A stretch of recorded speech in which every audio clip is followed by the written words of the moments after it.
The diet culture has convinced women that the answer to better health, weight loss, and balance is simple. Just eat less and exercise more. But what if I told you this cycle of restriction, overeating, and guilt is actually wrecking your hormones and keeping you stuck? If you've ever found yourself bouncing between extreme diets, feeling out of control around food, and struggling with low energy, cravings, and mood swings, you are not alone. The truth is, chronic dieting and undereating don't just slow down your metabolism, they actually create real hormonal chaos that impacts everything from your weight to your fertility to your mental well being. So, today we're ditching the diet mentality, uncovering what's really happening inside your body. Why do women get trapped in this cycle, and how does it affect your hormone? And most importantly, how do you break free for good? Get ready for an eye opening conversation that might just change the way you look at food, your body, and your health forever. Let's dive in.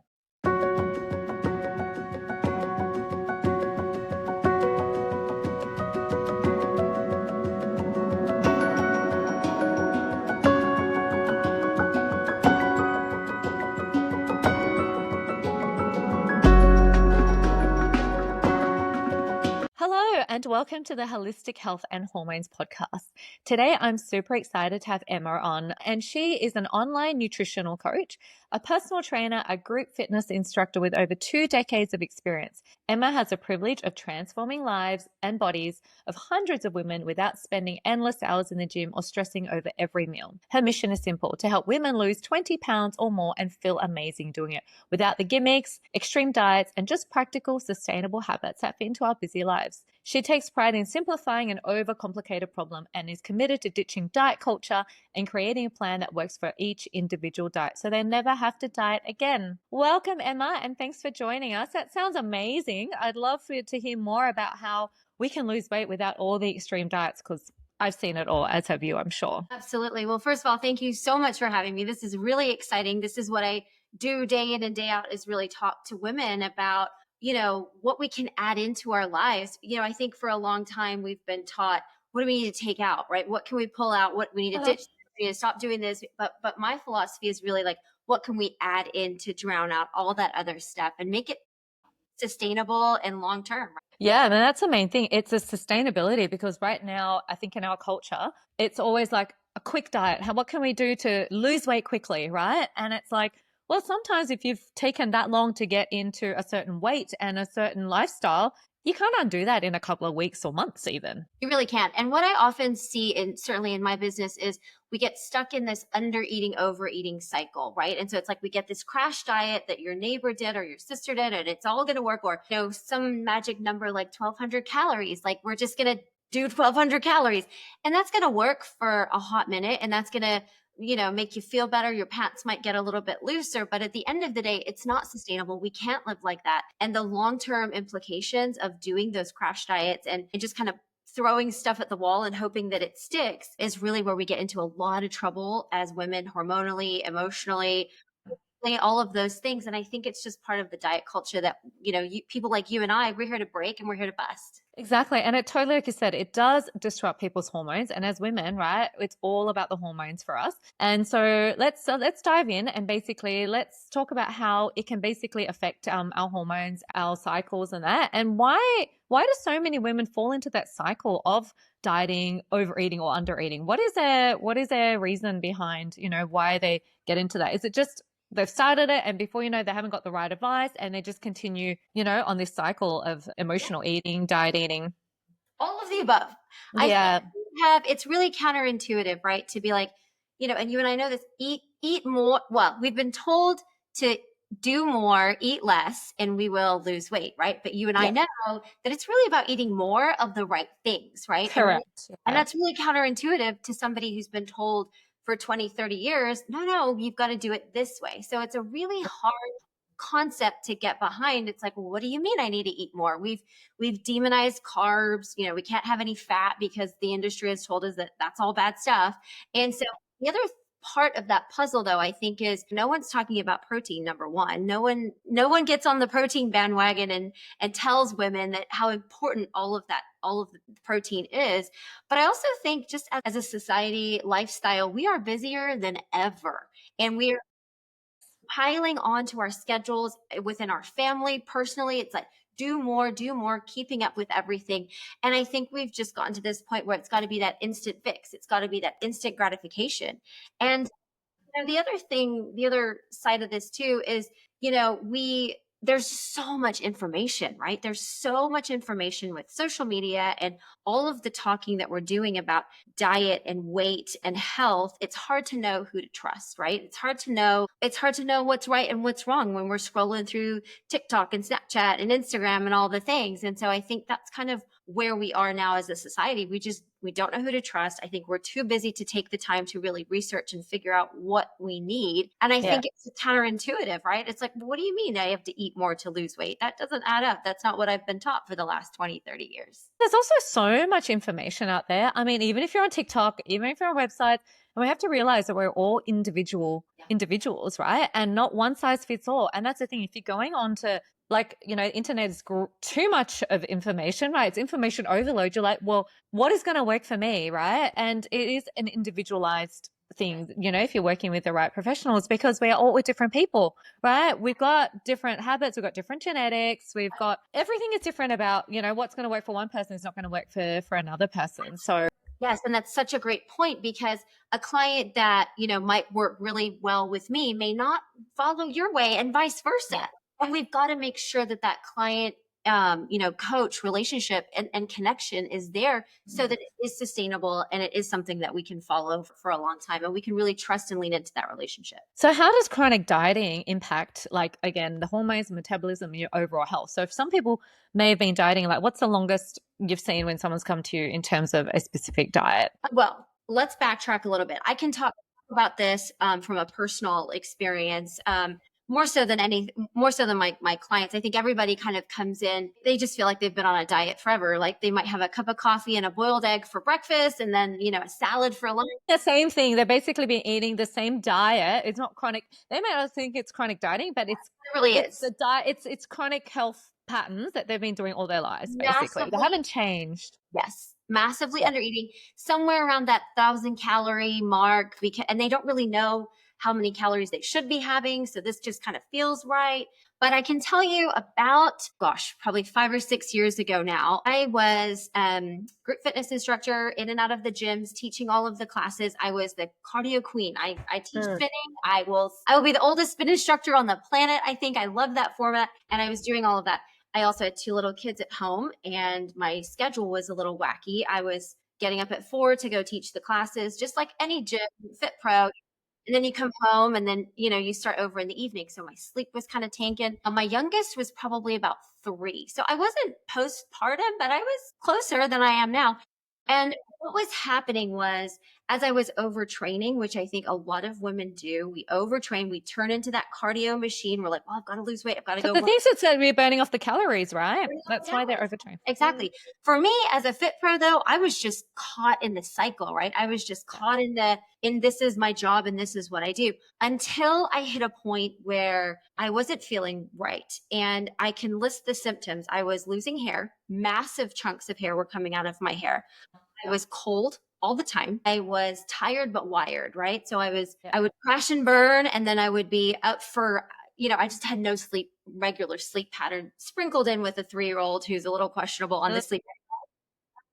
Yeah. And so, yeah, excess cardio. I mean, I was teaching probably 10, 12 hours a week, just pretty much cardio. I didn't really lean too much into the weight, so I had no muscle definition. I was definitely not eating enough. I was basically living on coffee, protein shakes, wine here and there. And then I would get so hungry that I would just completely overload. And, my glucose levels, they were completely whack.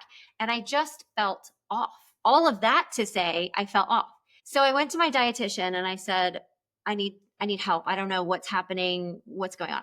And she came back to me, we ran some blood work, and she came back to me and she said, I don't know how you're still standing. You are working your way into a permanent autoimmune disorder, and you're at a point where you can turn this around, or you can go this route. And so I took myself off the schedule, and I had to take about 3 months to really just heal heal. And it was incredibly hard to stop all of the crazy cardio and all of the routines and the habits and the patterns that I had built.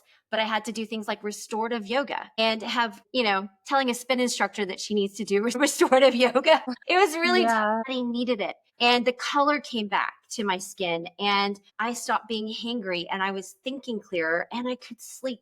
And I started tuning into my hunger hormones. I was like, I'm hungry. I don't know what this feels like. And so that's my own personal experience. Just as a woman, my sex hormones are completely unbalanced in all the ways. And again, I had no idea what being hungry and being full really felt like. And those are hormones in and of themselves, right? Those leptin Yeah. growth, those Mm. things. So it was a really interesting time in my life, and it scares me. It was enough to scare me to never want to go back there. And now I focus on balance, and that's what I teach my But clients. most people are go, go, go all the time. They've never done we talk about, I do yin and yang and, as a Chinese medicine practitioner, we're always yang, we're always going, going, going. And not many people, like even when you go to the gym, they're not doing the breath work and the yoga and the breathing. They're doing the weights and the cardio and they're like, that's going to help me burn fat, help me lose weight really quickly. And then they're not eating enough to support, their lifestyle. So yeah. So, what are some of the biggest myths around dieting that keep women, and I guess some men as well, but stuck in this cycle, mainly predominantly women, because that affects their hormones, disruption, and they can't shift the weight. You're like, but I'm not eating much and I'm working out so much. So, Yeah, that's what are the myths? That is a big myth, right? It's the biggest myth. Yes, when we don't fuel our bodies with the right combination, I think that's what's really important to understand too. When we don't fuel our bodies with the right combination of macronutrients, that Yeah. we're just not feeding ourselves, and we're not able to support this go go go mentality. Whether you're burning meat calories because you're on the go all the time, or because you're in the gym killing it for 3 hours or running it off, whatever it is, we have got to make sure that the right balance of those macros are, because they all work together, right? They Let's all describe what macronutrients for those that don't know. carbohydrates, fats, Yeah. and proteins. Yeah. And The big. yeah, and I mean, fiber should really kind of probably be in there. I don't know if it should be, but it's important. And I think a lot of people forget about fiber. And so I think that that's the biggest myth. It's not about restricting and pulling back and cutting everything out. It's about what can we add in? Can we add in more protein so that maybe we're a little bit more satiated and so that we're a little bit more full? So we're Because not. people are filling up on carbs, right? To fill themselves up, and usually the wrong type of carbs. So if you're working out and you're tired, you want that energy boost, you want that high sugar, right? Sugar hit, and they're reaching for carbs as opposed to protein. The protein, because they haven't eaten enough. So their body's like, oh my gosh, I've got to get I something agree. in the system right now. And that's what we lean to because it's easy, it's there, as opposed to the protein, which is what we really need. So I think that's the biggest myth out there. And I think too that cardio is great. I'm not knocking cardio. Again, I love a But good it's balanced, like you said, right? I do a mix of everything. Like I do cardio, I do dancing, I do yoga, I do meditation, right? yeah. You got to go back to that yin where you're just doing something that's really not go, go, go and spiking your blood and your blood pressure and all of that, right? Sometimes just a gentle walk, right? You don't have to feel like you're working a sweat. Sometimes it's the opposite. It's just being, stretching and just doing more mindfulness as well. Exactly. And I think we forget that too. I think that's maybe another myth, is that we have to do this. Yeah, These are the only things we have to do. We also have to do what we love. that's right. For me, dancing would be so stressful because I'm not coordinated. Oh, really? So for me, going to the gym is stressful. Like, I like the gym for certain classes. Like I do it because there's a mix, but I dance 3 times a week. And for me, Beautiful. I've been a dancer my whole life, but some people would never like to dance and they would find their thing like swimming. Find your passion, find what you're good at and what you love to do, because you're going to have to do a lot of it, right? Exactly. And mix it up. Like find something new as well, right? Maybe team sport or something, right? But you need to mix up your exercise regime, which most people aren't. They stick to the same. They do like HIIT classes or cardio classes, and they're not introducing the stretch or the yoga or something more restorative. That's right. I mean, a lot of the times what I coach my clients on, it's very much like, just take a walk. Let's just go for 30 minutes. Let's see how do we feel at the end of that? And then we layer in the strength training, and then we layer in some Pilates and some yoga. And then we find something that we love, right? For me, I love doing the triathlons. And that's really why I sort of train throughout the years, so I can go and that, because that's really fun I know, wacky, but that's really I would not be able to train for a triathlon. I would not. Yes. Super fun. Swimming those distances. Yeah, yeah. We've all got to find our thing that makes Yeah. us and I think we've lost the joy in a lot of that when it comes to, and that's also true of nutrition. That same philosophy can be applied to our food and how we eat. It's not about restriction. It's not about I must eat my broccoli and I must eat my chicken and I must eat this. Yeah. Like, what do I love? What do I want? If my kid's having a birthday party, I'm not going to deprive myself of an amazing piece of cake. I'm going to A good cake is so yummy, but it's yes. not every day that you're having cake. Okay, let's talk about yo-yo dieting. So some people are always on the same sort of foods, and there are others that love to try yo-yo dieting, right? They're jumping between one diet to another. What is that? What is the effects of yo-yo dieting affecting, and how does that affect the body? It's obviously affecting things like all the hormones, cortisol, all the sort of estrogen, progesterone. When you're jumping from one diet to another, they're trying, like, one thing doesn't work, and so they'll hop onto another diet. They'll try something else. Exactly. And I think as a coach, it's very much like, when I get a new client in, and this is where my sort of philosophy between like the tough love and the compassion kind of comes into place. It's like, well, you've tried all these diets. How do they work for you? Because if they were working for you, we wouldn't be having this conversation, right? Very much like, okay, what was about this particular thing that worked for you? Well, I like that I didn't have to track my macros.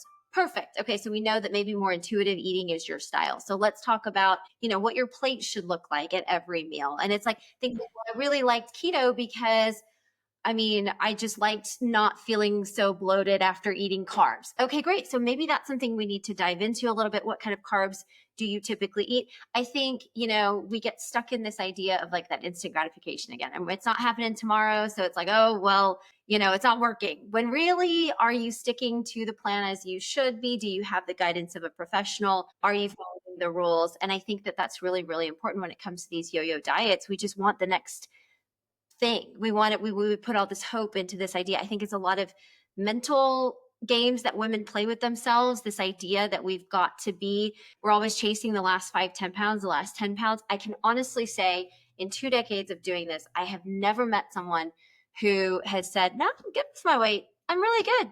I'm good. Especially when you're going through different hormonal cycles, like there's that perimenopause and menopause, and even women going through, if they're going through even fertility treatments and that, right? Your hormones, you have to be even more strict with your diet, because if you're on crazy dieting patterns, eating patterns, that will totally disrupt. And that is one of the reasons why women can't get pregnant in the first place, because of all this dieting or not eating the right foods. And yeah, that's playing up with their hormones significantly. Let's talk a little bit about intermittent fasting. I know there's a lot of women and men who are doing a lot of the intermittent fasting and calorie restrictions. What would you say about sort of intermittent fasting and that? So first response to intermittent fasting is definitely like, well, how do you like breakfast? Because if you love breakfast, if you love your eggs and your bacon, intermittent fasting is going to be really tough for you. And I think that it's got to be a lifestyle kind of situation. If you work evening or like the night shifts and you have kind of a schedule that's a little bit different from the traditional like 9 to 5 situation, I think intermittent fasting is a great lifestyle choice for you. I think there's lots of studies out there that will tell you whatever you want to believe in terms of like, okay, it's great for women in menopause to do this, or it's great for perimenopause, it's great for men to do it. Women should avoid it. You can find whatever you want. Yeah. There's so many That's it. things out there, but I think you've got to think about how it fits with your lifestyle. I often hear people who do intermittent fasting without the help of, a coach, very much like, well, I eat this, I fast between. I put all the calories between, sort of 11 and 4. Hit the drive-through. Exactly. And you're kind of like, well, that's not changing the habits and the life. It's not the education around it. It's not just about time. It's not, yes. You're actually not changing the nutrition in what you're doing. You're just eating it all in a short amount of time, right? Instead of spreading it out throughout the day. And that can significantly impact people's health. Absolutely. And I do think that there's something to, you mentioned cortisol earlier, and we've got to remember too that extreme dieting, yo-yo dieting, and extreme exercise is a source of stress on our body, on top of all the other mental, emotional things that we deal with. So when we dive into these programs and these next best thing and gimmicks, I think that is a layer of stress that we just put on our body that we're forgetting about at the end of the day. And those cortisol levels are going to go through the roof. Well, let's jump in and talk about then stress and the emotional eating, right? And that over and under eating, because when we're going through all the emotional, psychological stress, emotional, negative emotions, we are going to just gravitate towards all the foods, usually all the wrong foods, because it's affecting our mood, right? And we want to feel better instantly. Yeah. So Yeah. the ice cream, the sweets, the carbs, they all come into play. They all come into play. Here's my idea around comfort food and emotional eating. I think there's got to be a value added to it. It's not a popular opinion. That's just where we go. Some people go to food. For me personally, I am a stress starver. When I'm emotional, I typically don't eat, which is another problem all by itself. But for those people that lean into emotional eating, I would allow it. I would say, okay, what's your go-to thing? If it's your bag of Oreo, your carton of Oreos, whatever it is, let's give yourself 2 or 3, and let's do that. And then let's take a walk. Not a whole packet of not a whole block of chocolate. We don't need to do that. And then take a walk or put on a feel good movie or hit your journal or do some stretching and then be done with that. And then think to it's that mindfulness, right? It's that awareness. It's like, okay, now how do I feel? Do I still feel like I need more? Maybe, maybe not. And then it's like, okay, I'll have one more.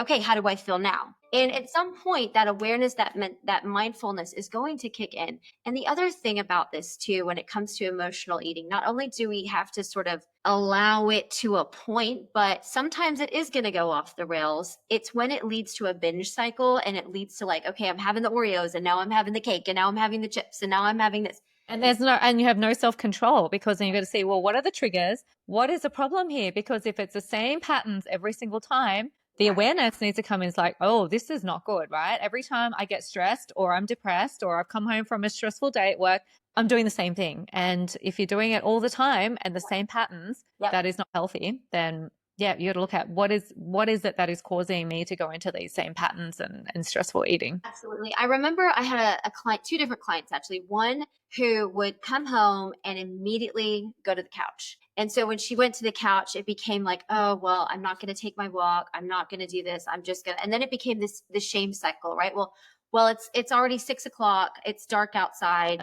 I'm not doing it. And it's I want to feel better. So I'd go eat whatever she was going to eat. And then it became that cycle. So we had to stop her from coming in the door and sitting on the couch. Like, how can we break? What's one thing that we can do in between? And it turned out it was something like putting the leash on her dog. Was like, okay, I can put that on as soon as I come home. And then it's like, okay, I need to change my shoes and we're heading out the door. And that kind of broke that cycle. I had another, not perfectly, it wasn't, but it was a good first step. I had another client who would come in, who would sit on the couch. The couch seems to be the thing. I never sit on my couch. I don't have time. No, I sit on my couch is to do laundry at night. If there's some laundry that needs doing, folding. Yeah, so they would, well, and that's another part of it. They'd sit and watch TV all night instead of going to reasonable time. So it's like, you can cut that after dinner, you sit on the couch to unwind, and then food comes up because you want to do something. Because you associate movies, watching with munching and eating, right? It's like, oh, I can't just sit there and watch. I need to be busy. So I got her a busy box. We made her a busy box. So that cool. She would keep it at the side of the couch. And it took a minute. I mean, it wasn't overnight, right? But it was like, okay, well, I can sit here and fidget, or I can sit here and I can color, or I can sit here and I can text a friend. I can text my coach. I can, I can do those things rather than this mindless, into the mouth hand motion sort of situation. Yeah, well, especially that late at night, right? We're usually eating like not the best foods. We're not eating a piece of chicken or something at that time of night. It's usually sugar or carbs, right? It's ice cream, sweets, chocolate, fruit. That is not the best time. Yeah, when that happens, when people are going to those things late at night, what I find is that it's often because they just haven't eaten enough during the day. They're massive. That's where that cycle comes into play, right? Yeah. They haven't had a good dinner. They haven't been eating, like you said, the good macronutrients. If you're having a good piece of like fatty fish, like salmon with some good amount of vegetables and a bit of healthy carbs, maybe some sweet potato or, pumpkin or whatever, then you're full, right? You won't need to feel like 2 hours later, oh, I'm hungry again. It's usually what are they eating at dinner? It's usually a big plate of pasta, maybe white carbs or something. Right. And burns right through. So what are some of the common mindset traps? We just spoke about some of them that keep women in this sort of restrictive eating or these sort of poor habits. Like what is going on in their mind a lot of the time that are keeping these women stuck in these habits? Think all or nothing. All or nothing thinking. It's like, well, I missed my 5 a.m. workout this morning, so it's all gone, all done. We'll just try again tomorrow. As opposed to this idea of, well, I missed my 5 a.m. workout, but I could probably catch a 9 a.m. workout, and I'm still going to eat the breakfast I had planned, and this is how this is going to work. Just because it's not done perfectly doesn't mean that it can't still turn around and be done. I think that's a big one. I think that ties into self-sabotage. I think we are looking for, because change is hard, right? Change, Yeah. we're very comfortable where we are. We know that we don't necessarily like the way our pants fit or how we feel in our bodies or how we look, but the change part of this is the hardest part, for better or worse. And so I think a lot of times we're self-sabotaging and putting ourselves in situations that allow for those things to happen. So for example, if you know that you're an emotional eater and you lean into the sugars and you go into the Oreos, nothing against Oreos. I love Oreos, but we're going to the Oreos. Oreos, yeah. You continue to buy them. That is setting yourself Yeah. up to say, well, I know I'm really triggered by my boss, so I'm just going to hide those at the back of the pantry. Yeah. Or if you're in a house, you're going to be more tempted, right? So it's like if you go to the shops, just skip the snack aisle, right? If you don't have it at home, Don't buy you're it. not really going to drive out at 10 p.m. at night and go, oh, I'm missing my Oreos. Let's go and get some Oreos right now, right? You are, it better have been the worst day, and have a few and then put it Or unless to you're pregnant, you're like, I just want Oreos right now. It's a different thing. But yeah, it's the emotional, I guess. And even going back, I'd say with a lot of people, the emotional eating, and if that was the thing, you're binge eating, emotional eating, you have to look at what are the triggers. A lot of it has started from childhood. Trauma is the big one. I mean, we won't have a lot of time to go into trauma, but I mean, it's huge. If you've had trauma as a child, right? You were going through a lot of hardships, significant events that have caused significant emotional trauma, right? That fight or flight, that sort of cortisol, like you said, right, is causing us because we haven't dealt with it and we've been holding on to it for so long. Even as an adult, maybe we've had a significant event, like a breakup or anything deeply emotional that we haven't dealt with. And this is our dealing with it, because when we eat, we are literally pushing our emotions down, right? Because your body isn't wanting to think about it and address it. So by eating, it's also suppressing your emotions. You're like, I'm just going to feel good in the moment. I don't need to digest my emotions right now. And it's a self-soothing mechanism. That's why we have to say, we have to allow it. We can't say, no, you may not, because if you don't have the tools to deal with trauma and the hurt and all of those emotions, what are you going to do? So I think there's a place for it, as long as we can educate around the guardrails and around what this actually looks like in a healthy way, coupled with therapies and coupled with, journaling techniques and the yoga and the breath work and all of those things. As long as it's a combination of things, I think then we can get a grip on this. And so we don't call it emotional eating or binging. It's just something, it's just food at that point. It's just food that makes us feel good. Yeah, so like you said, that's probably some of the first steps. What are other sort of steps that we can take to really break free from that cycle and support that hormonal imbalance and just long-term better health? What is the first step that women need to do to break the cycle of dieting, emotional eating? I think we need to look at what can we add in, right? I think it's like, okay, we know we have dinner and we sit on the couch and we eat whatever we eat, right? But that's a huge problem. That's a problem for down the road.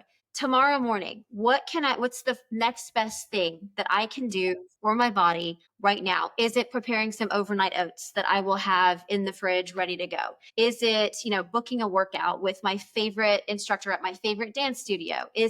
What's the next best thing that I can do for my body? For some people, it's buying a new water bottle so that they've got like a giant. Oh, they're not. Yeah. So most people chronically dehydrated, and that's what's causing them to go hangry or that. So a lot of, they're not getting enough put in. Yeah. That water is absolutely, if we can start there, then you're going to feel a little bit fuller. You're going to get more steps. I know it sounds kind of funny, but you're up and down to the bathroom every 5 minutes. You're going to be moving a little bit more. You're getting out of your chair. You're not sitting there on your computer for 5 hours straight because you've had to pee, right? So if you have a big 2-liter bottle next to you, right, it's going to get you to go up and move, which is what's causing a lot of people to be sitting. And then whatever you're doing, it's not moving, right? Like sitting is a terrible thing for your health. So adding in like that next best thing, that just that 1% better, that I can show up in my next, my next move. I'll be real honest. And as a coach, it's not always sunshines and rainbows around here. I'm not always motivated. I don't always want to do it,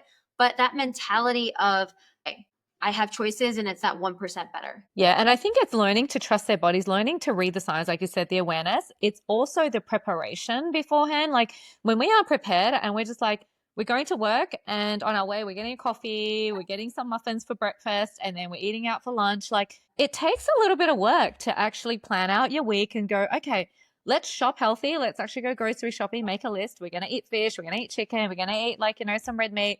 We're going to have some vegetables, and it's actually shopping for what you're going to eat for the week. That is such a huge topic and something that I really feel passionately about, because you're exactly right. And I think meal prep gets such a bad rep. I think meal prep, not that long ago was like, okay, well, I've got to have all of my containers filled with, in the fridge and ready to go. And I'm going to spend 8 hours on a Sunday cooking. And I just don't think that it needs to be that complicated. I think it's things like boiling eggs. And I will tell you that boiling eggs and then also peeling them, that's another layer of prepping that we need to do. It's chopping the vegetables so that we can open the fridge and say, okay, yeah, I want my Oreos, but I'm actually going to sit here and snack on these carrots. And that's what I'm going to do. And if I still want an Oreo, I can go have an Oreo. But I think first, I made the next best decision, right? I think meal prep, and personally, I don't know about you, but I cook maybe 3 times a week and we eat out here and there, but 3 times a week I'm trying to repurpose, the shredded chicken that I've made in the crock pot. It's like, okay, what can I do with this and how can it's not an every night situation. I think it's just taking an hour, maybe even 30 minutes. We time block it, right? We say, okay, for 30 minutes, I'm going to sit here and figure out what's for breakfast, what's for lunch. And also, what do I like? What do I want to eat? I'm not a huge fan of overnight oats. I will do it if it's warm, but if it's cold, but if I'm more of an egg whites kind of girl, but I also have clients who hate egg whites. So you like, and reading it that way. There's also, if you don't like meal prepping, there are some great companies out there that actually make these boxes, like for different parts of the world. Like I'm in Australia, they do like HelloFresh, and there's a whole bunch of like different companies that will actually, you won't actually have to waste anything. You're using it all up. It's super healthy. They have like new recipes every single week that you just pick. So if you don't like that, there are so many ways to actually then, pick boxes. You can get things like a Thermomix, which is amazing. There's some really simple recipes, and cooking doesn't have to be long and hard. Like, you can literally fry up some salmon, on the pan, take 6 minutes, right? Chuck in some broccolini or some veggies and you're done. Like that's a meal. It should take like 10 minutes or less. So it's not like people think it's a process, but if we want to eat healthy and we don't want to make the changes, it requires a bit of sacrifice and a bit of work. It sure does. And in terms of that sacrifice, you're exactly right. You do have to spend some time. And the way that I often coach is like, let's work backwards. I don't want you to spend Sunday meal prepping the day in the kitchen. Let's look at it Friday. Let's be like, okay, let's time block 30 minutes. What does my weekend look like? And when can I get groceries on Saturday? And then maybe Saturday afternoon, do I have an hour? If I'm just dedicating 1 hour to chopping my vegetables, making sure I've got my good carbs ready to go and my protein more than anything is ready to go. The other part of this is, and this is huge for my people here, eating out. I don't know what it's like in Australia, but we are big eater outers here in America. And so training people on how to read a menu, what to look for. Yes, because the food portions, like here it can be large too, but I'm sure in the States and in Canada, like they're huge. In any sort of Western country, the food is going to be big portions, right? Especially if you're doing fast food. Yes. It's not great, but you can also go out and choose healthy options, right? You can eat Japanese, you can eat, like really healthy options as well. So it's learning how to read the menu, right? But also, portion size, and do you need to share a meal, right? And that may be the case. Yeah, because much like the emotional eating and all of that, it's not going anywhere. We can't say you must never eat out again. You must never eat because you're sad. You must never eat because you're happy. It's all part of our lifestyle here. And so I think that, again, training people what to look for, what to trade out, and being okay. And again, like you mentioned earlier, trusting themselves, being okay with being like, actually, server, I would really like a side salad instead of those fries. Or I'd like an extra serving. Yes, people think that they can't do that. I'm always swapping fries for a salad, right? So you don't have to have what they have on the menu. It's like, can I have this instead, right? Choose a healthier option And then you're going to feel better after you eat. And then you're like, oh, I do enjoy eating out. So you can make the swaps, but knowing what to swap out, right? Specific foods to swap out to help really, get you back on track and to Absolutely. help stabilize those hormones. So are there any then, we've mentioned a couple of things like protein, but are there any other specific foods or eating patterns that may help stabilize like hormones and sort of helping with weight loss, I guess, and Yeah. preventing that binge eating cycle, restrictive cycle? Fiber. I think fiber is a Yes. underestimated part of our diet. And what's interesting is when I talk to women, sometimes they're like, well, I don't eat carbs. I don't eat bread. I don't eat pasta. I don't eat rice or any of that. And I'm like, well, do you like vegetables? And they're like, I eat vegetables. I'm like, well, those are carbohydrates, friend. There's some that are better for you than others. And so they're like, oh, well, what? And so I think fiber and picking those really, really filling vegetables, I think that's hugely underestimated. I would say, and I often also hear, well, I don't like vegetables. I prefer fruit. And, they're That's great. got fiber too, right? And it's good. Like we need fruit and vegetables, right? We can't really discount any specific food group. Yeah, for sure. And I think you need to start by just making a list of your top 3, your top 5 of each, and that is what we're eating. Maybe you ask your kids, what vegetables do you like, and incorporate those kinds of things. Mm. It doesn't have to be this big experiment of finding new stuff all the time. Yes, we want that eventually, but when you're beginning and when you're starting, lean Keep in. it simple. Yeah. Keep it simple and just, eat things that keep it simple, I suppose. And that sort of plays into the whole lifestyle factor, sort of if we're eating better, we're eating well, it can definitely affect our sleep, our stress, right? And maintaining then better eating habits. Because once you then start sleeping better and then you're managing your stress better, you're like, oh, because I've seen people when I've removed and, changed their diet, like you've seen as well, everything starts improving. And then they want to keep on that train. They don't want to go backwards anymore because they're seeing the huge changes in all areas of their life and they feel better overall. Absolutely. I'm sure you've seen it too in your clients. That one weekend where they maybe go on a trip and everything kind of Yes. goes out the window and they're like, I feel terrible. And you're like, I this know, right? They know then what it feels like to feel terrible because they were feeling so good for. Yes, exactly. Yeah, sleep is something that I struggle to, I'll be real honest with you, struggle to coach people on because we have, yes, food absolutely will play into how you're eating. And I think that comes down to things like digestive issues as well. If you're eating really Mm. at night and you're up all night, then we got to pull back on that dinner time kind of situation. And that's an area where I can help. But if I've got a client with a little one who's up 3, 4 times a night or isn't well, or, has a shift issue where they have to get up at 3 o'clock in the morning, I will tell you that nurses are probably the hardest people on the planet to coach because they have. Anyone that's a shift worker because it's really hard. Your body isn't going through the proper sleep wake cycles and it does cause a lot of stress and Yep. cortisol. Like it increases your stress levels and chronic illness as a shift worker by 70% because your body likes to be in harmony, in sync and have a circadian rhythm, right? And when it's thrown off, it's like, what's happening? It doesn't like to be thrown off balance. Exactly. So I think it's really important to understand that if those are the conditions and the environment that you are in, children You have shift to work, manage it. we've Yeah. got to manage it. That's almost kind of front and center of how are we managing it. And so that's a really big one. That's sleep issue. I would love to tell all of my clients to be in bed at 8:30, but that's not possible. No, and some people are different. Like I'm actually a late person. I do sleep a bit later because when the kids go to sleep, and also your lifestyle and what's happening around you will determine when you go to sleep. Like my kids, I'm putting them to sleep, and then the last few hours is when I've got my time to myself, catching up on work. And so then I'm in bed sort of, a little bit later and I wake up a little bit later. But some people who've got that single life and just it's easier for them to go to bed early and wake up early. So you've got to suit your lifestyle, what is happening, right? Because it's hard if you're trying to get people to go outside of something they're not comfortable doing, they're not going to want to do it. So it's really small baby steps. Like, okay, instead of sleeping past midnight, because that's the thing, if you've got no excuse and you're watching Netflix and you're sleeping at 2 a.m., like I know some of my clients, it's like, well, let's just go back to sleep a little bit earlier because you have no excuse to be watching TV. It's not worth you being all stressed out in the morning, not having good restorative sleep. And then it's this big vicious cycle where they're eating really bad foods because they're feeling tired, which they caused upon themselves, right? Because they were watching Netflix till, Exactly. really early in the morning. Yeah, I used to joke that nobody craves broccoli when they're tired. Absolutely not. Nobody wants. I want broccoli. I'm so tired. Give me that broccoli hit right now. Never has been said. Never has. Yes. So yeah, that's exactly. sleeping. And again, back to your lifestyle comment, I think that's one of the questions that I get asked a lot is, well, when's the best time to work out? And honestly, my answer is when you will do it. Yeah. My husband likes to work out. For me, that sounds like a little bit of a time crunch that I'm like, oh, I'd constantly be watching the clock if I was, in between office hours. I don't know that I could do that. For many of years of my career, I was the 5 a.m. girl. I still teach at 5 a.m.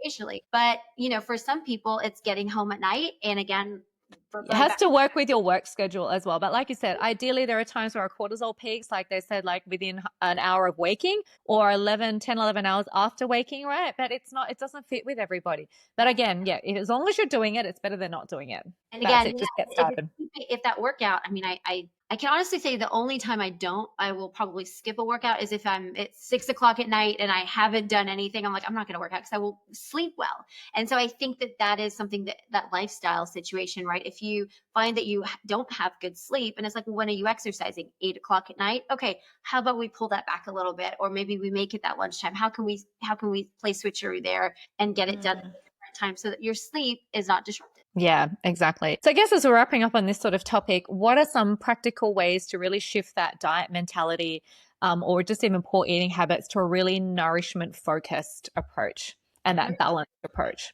I love it. Okay, so I think protein first. Where's my protein Do we from? need to count the proteins? Like for those, are we counting protein per kilo weight or per pound? Yeah, for me as a coach, I don't go down that road. I think if as a beginner, as somebody who's newbie, I would say the size of your palm. Is there enough protein on my plate this size? And that's a huge piece of protein, Yeah. proportionate to the size of your body. Is that daily or is that per meal? Are you doing 3 meals per meal? Yeah. Where's that protein coming from? If you wanted to track it, weigh it, measure it, all of those Yeah, things. you can do that. A good idea to see. But otherwise, start with your palm and say, Because okay, people aren't even having a palm size protein. absolutely not. Not even once a day. Nope. So I think that's a good place to start. I think looking at the color on your plate, where are my vegetables? Yes. Fiber, how colorful is this plate in front of me? I think and that will give you your fiber because all of those fruits and vegetables Coming from fruit. Yeah.